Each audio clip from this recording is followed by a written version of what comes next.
Hello, here is Wrong Group. We are a multinational corporation specializing in the catering and hospitality industry with over 15 years experience. For all your restaurant needs, in our channel, many solutions for you. Follow us now. Les cuillères sont apparues pour la première fois à l'ère néolithique, où les gens utilisaient des os d'animaux ou des coquilles de serpents comme cuillères. Après être entrés dans l'âge du bronze, ils sont lentement passés aux cuillères en cuivre. Et à travers le changement d'air ont formé les cuillères modernes, tandis que la plupart des cuillères sont maintenant en acier inoxydable.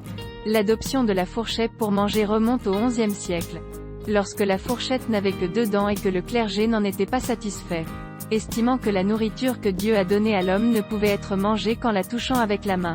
Au XVIIIe siècle, alors que l'aristocratie française privilégiait les fourchettes à 4 dents, la signification implicite des utilisateurs de fourchettes était presque égale à celle d'être différent. La fourchette est ainsi devenue un symbole de statut, de luxe et de sophistication. Puis s'est progressivement imposée comme un élément essentiel de la vaisselle.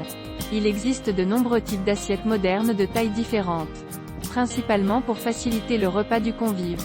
Lorsque certains ingrédients sont trop gros pour être mangés, le convive place la nourriture dans l'assiette et utilise un couteau et une fourchette pour la couper en morceaux de la bonne taille afin de la manger. Les serviettes de table sont principalement utilisées pour éviter que la nourriture ne tombe sur le corps pendant le repas. Les ingrédients sont tombés sur le corps et ont ainsi taché les vêtements. Les serviettes de table se sont développées au XVIIe siècle en mettant davantage l'accent sur leurs qualités ornementales en plus de leur signification pratique.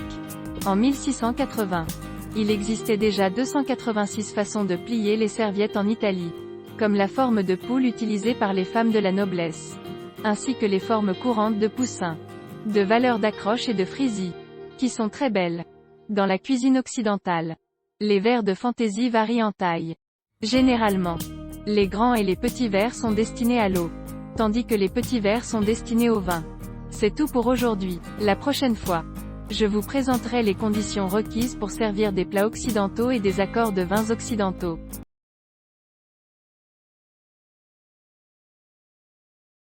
If you are interested in our videos, remember to follow us. Wrong Group, more than 4,500 restaurants choice. We will keep surprising you. See you.